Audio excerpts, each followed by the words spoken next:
नमस्कार, मैं अमित कश्यप और आप देख रहे हैं हंगामा टाइम्स। इस वक्त की खबर आ रही है उत्तर प्रदेश के कुशीनगर से, जहां बहुजन समाजवादी पार्टी के वरिष्ठ नेता शाहिद लारी ने कुशीनगर एयरपोर्ट को लेकर दिया है बड़ा बयान। लारी ने एयरपोर्ट का सारा श्रेय बसपा सपा को दिया था और पूर्व गृह राज्य मंत्री आरपीएन सिंह के बयान को सिरे से किया है खारिज। आइए डालते हैं कुशीनगर ब्यूरो चीफ उज्जैन अंसारी की एक रिपोर्ट पर नजर। आदाब, आप देख रहे हैं हंगामा टाइम्स न्यूज एजेंसी। मैं उजैर अंसारी। मैं इस वक्त मौजूद हूँ शाहिद लारी, जो बहुजन समाज पार्टी के एक बहुत बड़े दिग्गज नेता हैं, जो आपको बता दें 1992 से लेकर अभी तक बहुजन समाज पार्टी के पदाधिकारी के रूप में और बहुत बड़े जिम्मेदारी के तौर पे ये उसको निभा रहे हैं। पार्टी की तमाम चीजों को ये निभा रहा है। तो आज उन्हीं के कार्यालय पे मैं कुछ इनसे जानने की कोशिश करने के लिए यहाँ पे पहुंचा हूँ। तो सबसे पहले सर, हंगामा टाइम्स में आपका स्वागत है। बहुत बहुत धन्यवाद जी। आप हंगामा टाइम्स के माध्यम से अपने क्षेत्रवासियों को क्या संदेश देना चाहते हैं? संदेश क्या, हंगामा टाइम्स हमेशा बहुत ही जागरूक आपका ये न्यूज चैनल है, और जब भी कोई आवश्यकता होती है जनप्रतिनिधियों की या जनता के समस्याओं की, तो आपका हंगामा टाइम्स हमेशा मैं देखता हूँ बहुत ही जागरूक रहता है। और वो तमाम राजनीतिक पार्टी के लोगों से, जनता से, किसानों से, नौजवानों से सवाल करके वो समाज में आगे बढ़ने की कोशिश करता है। सर ये बताइए, चूंकि कल अपने कुशीनगर में जो इंटरनेशनल एयरपोर्ट का उद्घाटन समारोह होना है, उसमें देश के प्रधानमंत्री नरेंद्र मोदी जी आ रहे हैं। तो इस संबंध में आप क्या कह रहे हैं? चूंकि इससे पहले भी प्रधानमंत्री जी आ चुके हैं और यहाँ बहुत सारा वादा भी किए थे, जैसे चीनी मिल और बहुत सारी चीजें हैं। तो अब पुनः वो वापस आ रहे हैं और यहाँ उद्घाटन समारोह में सम्मिलित होंगे। तो इस संबंध में आप क्या कहना चाहते हैं? देखिए, सबसे पहले माननीय प्रधानमंत्री नरेंद्र मोदी जी का तो मैं कुशीनगर में भगवान बुद्ध की धरती पे स्वागत करता हूँ। वो पहली बार नहीं, वो चौथी बार आ रहे हैं। कल पहली बार माननीय मोदी जी जब प्रधानमंत्री नहीं थे, तो 2014 में वो चुनावी जनसभा को संबोधित करने के लिए यहाँ पे आए हुए थे। और चुनावी जनसभा में उन्होंने जो पडरौना की सबसे बड़ी समस्या है, शुगर मिल की और किसानों के बकाये की, तो माननीय मोदी जी ने ये वादा किया था कि आप लोग हमारे सांसद माननीय गुड्डू पांडे जी को जिताइए और मैं 100 दिन के अंदर पडरौना शुगर फैक्ट्री चलवा दूंगा और किसानों का बकाया दे दूंगा। लेकिन पत्रकार महोदय, बहुत ही अफसोस की बात है कि आज प्रधानमंत्री जी 7 साल में चौथी बार इस जनपद में आ रहे हैं और अभी तक जो किसानों का बकाया है जनपद में वो नहीं मिला। पडरौना का जो शुगर फैक्ट्री बंद पड़ी हुई है, अभी तक वो शुगर फैक्ट्री नहीं चली। और ऐसी स्थिति में तो मैं चाहूँगा कि कल 20 तारीख को जो प्रधानमंत्री मोदी जी आ रहे हैं, जो भी भारतीय जनता पार्टी के वरिष्ठ नेता हैं, मंत्री हैं, हमारे पत्रकार बंधु हैं, उनसे ये दबाव देके शुगर फैक्ट्री को चलवाने का काम करें और जो किसानों का बकाया है उस बकाया को भुगतान कराने का काम करें। आप ये कह रहे हैं कि जितने भी पत्रकार हैं और जितने भी एक्टिव लोग हैं, वो जो शुगर मिल का वादा किए थे उसको चालू करवाने का प्रयास करें। तो आप ये बताएं सर कि चूंकि बीजेपी सरकार है केंद्र में भी और राज्य में भी, लेकिन महंगाई बहुत ज्यादा है, जैसा कि सारे लोग कह रहे हैं और मैं उससे खुद पीड़ित हूँ और आप भी ये सारे लोग हैं। इसमें आप क्या कहना चाहते हैं? भाई, महंगाई बहुत ज़्यादा है, ये तो आम जनता भी देख रही है, पत्रकार महोदय। और भारतीय जनता पार्टी के लोग कह रहे हैं कि हमने हर चीज़ को सस्ता कर दिया। तो आप एक जागरूक पत्रकार हैं, आप बता दीजिए या कोई भी भारतीय जनता पार्टी का नेता बता दे कि आज के दौर में, मतलब भारतीय जनता पार्टी के दौर में कौन सी एक चीज़ सस्ती हुई है। आप उस चीज का नाम बता दीजिए जो चीज सस्ती हुई हो। खाद हो, तेल हो, पेट्रोल हो, डीजल हो, चावल हो, दाल हो, सब्जी हो। आज बताइए 100 रुपया किलो टमाटर बिक रहा है, 250 रुपया किलो सरसों का तेल बिक रहा है। सिलेंडर आपका 3 गुना दाम हो गया, 1000 के पार चला गया। पेट्रोल 100 रुपये के पार चला गया, डीजल 100 रुपया के पार चला गया। आखिर कौन सी चीज ऐसी सस्ती हुई है, आप हमको बता दीजिए ना। अच्छा सर, ये बताया है कि ये महंगाई के साथ साथ आप एक और बहुत बड़ा आरोप लग रहा है निजीकरण का। बीजेपी सरकार और योगी सरकार पे ये निजीकरण का बहुत बड़ा आरोप लग रहा है, इस पे आप क्या कहना चाहते हैं? भाई देखिए, निजीकरण को ये लोग किस माने में ले रहे हैं मैं तो नहीं समझ पा रहा हूँ। बाकी इस देश की जनता, जो हमारे पूर्वज थे, जो हमारे पूर्वज अंग्रेजों से लड़ाई लड़े और अंग्रेजों से लड़ाई लड़के इस देश को आज़ाद कराया, तो उस आज़ादी में क्या था? सबसे बड़ी चीज़ थी गुलामी। और गुलामी क्या थी? यही जो आपने निजीकरण कहा, तो निजीकरण का मतलब ये था कि हमारे हिंदुस्तान में, हमारे देशवासियों के हाथ में कुछ भी नहीं था। वो सारा कुछ ईस्ट इंडिया कंपनी के हाथ में था, मतलब अंग्रेजों के हाथ में था। और आज जो निजीकरण की व्यवस्था लागू होने जा रही है इस देश में, जैसे एयरपोर्ट को निजीकरण पे दे दिया गया, रेलवे को दे दिया गया, रेलवे के स्टेशन को दे दिया गया, रेलवे के स्टेडियम को दे दिया गया और LIC को दे दिया गया। तमाम ऐसे विभाग हैं अभी जो तैयारी है बिजली को देने की, खनन को देने की। तमाम ऐसे जो विभाग हैं, हमको तो लग रहा है कोई विभाग नहीं बचेगा।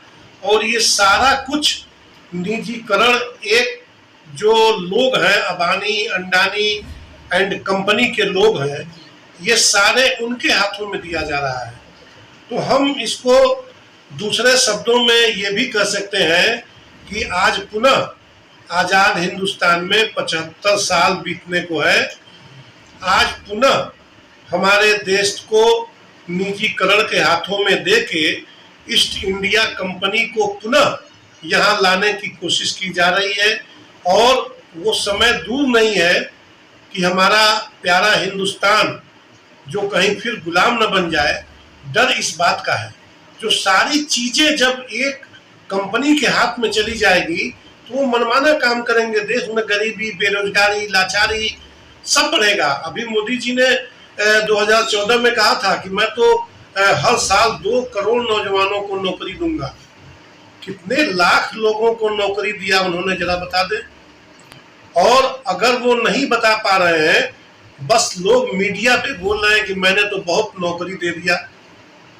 जो शिक्षित बेरोजगार हैं लड़के, वेल एजुकेटेड लड़के हैं, वो बेरोजगारी के चलते पकौड़ा तल रहे हैं, ठेला लगा रहे हैं सड़क के किनारे। उनको ये भारतीय जनता पार्टी के लोग कहते हैं कि मैंने तो इसको नौकरी दे दिया। आप बताइए पत्रकार महोदय, क्या पकौड़ा तलना और नौजवानों को चाय बना के बेचना, क्या ये रोजगार है?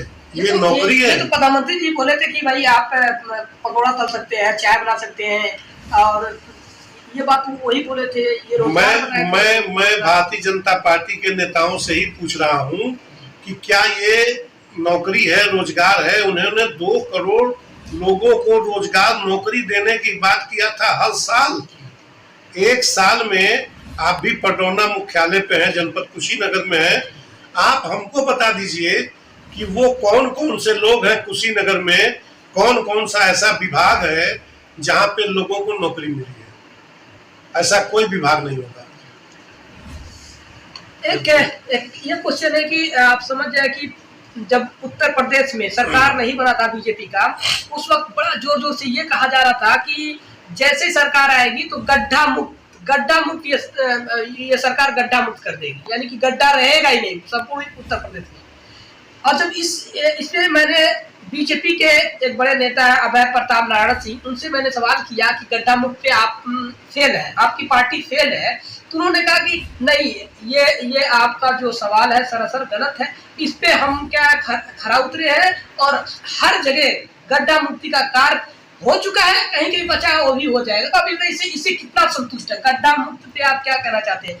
आपके पटौना विधानसभा में कहाँ कहाँ ऐसा रोड है जहाँ पे गड्ढा मुक्ति का कार्य हुआ है और अभी चालू है?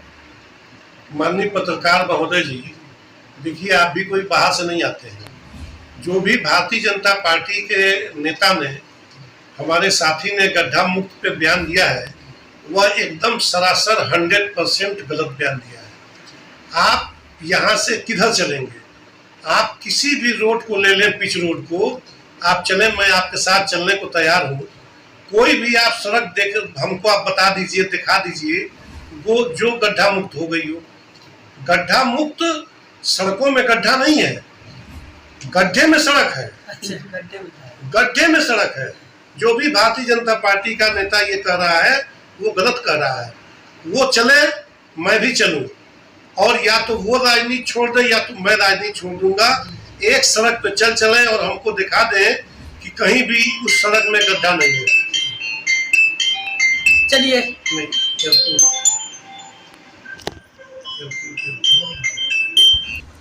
अच्छा, एक हमारा आखिरी सवाल है, चूंकि काफी आपका वक्त ले लिए। सर ये बताया कि एयरपोर्ट संबंधित आप क्या कहना चाहते हैं, चूंकि अब कुशीनगर में एयरपोर्ट का उद्घाटन कल होना है, और एयरपोर्ट के बारे में आप क्या कहना चाहते हैं? नहीं, देखिए जहां तक एयरपोर्ट की बात है, ये बसपा और सपा दोनों के अधूरे काम को पूरा करने के लिए कल माननीय मोदी जी आ रहे हैं।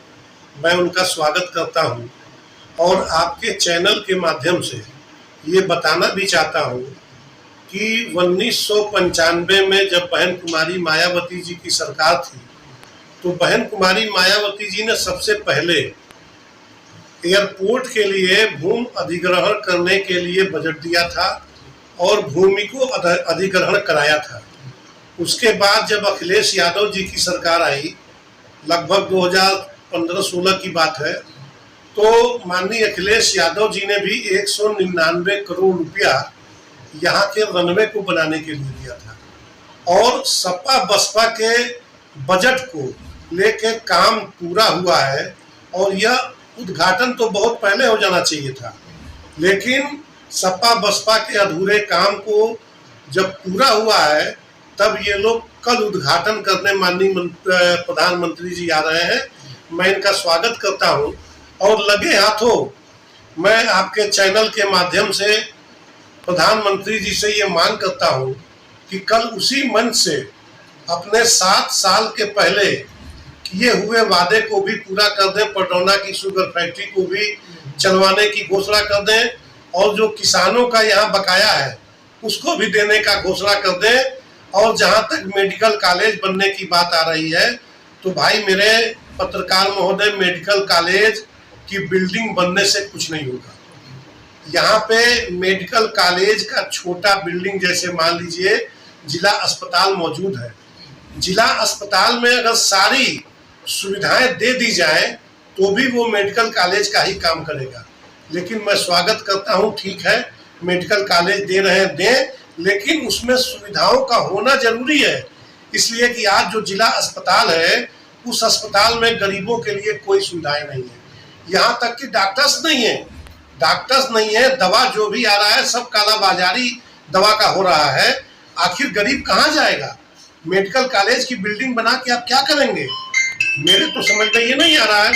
लेकिन आप हमारे देश के प्रधानमंत्री हैं, आपका मैं स्वागत करता हूं, और मैं इसके लिए 2 अधूरा काम और पड़ा हुआ है पूर्व की सरकारों का, जैसे यहाँ पे जेल का निर्माण होना है और मंडी समिति का निर्माण होना है। इन दोनों का भी कल माननीय प्रधानमंत्री मोदी जी घोषणा कर देते तो बड़ी खुशी की बात होती। कुशीनगर के जनपद वासी माननीय मोदी जी का बहुत बहुत शुक्रिया अदा करते हैं, और माननीय मोदी जी का बहुत ही एहसानमंद होते हैं।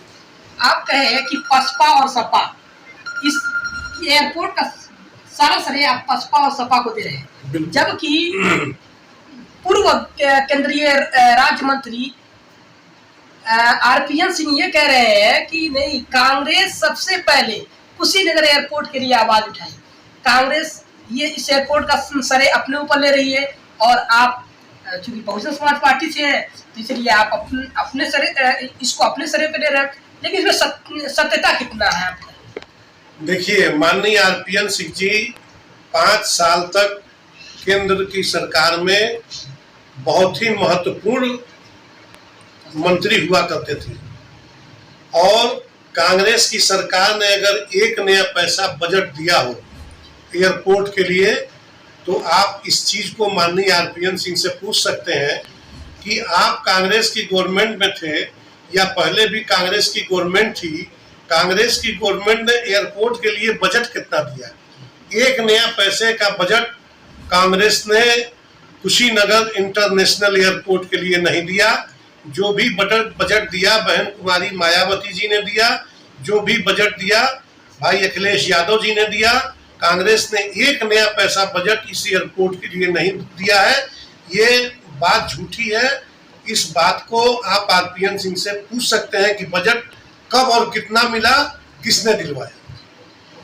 ये थे बहुजन समाज पार्टी के एक बड़े नेता शाहिद लारी, जिनसे मैं विपक्ष होने के नाते बहुत सारे सवाल मैंने पूछा और इन्होंने खुल के उस पर जवाब भी दिया। ऐसे आप बने रहिए हंगामा टाइम के साथ।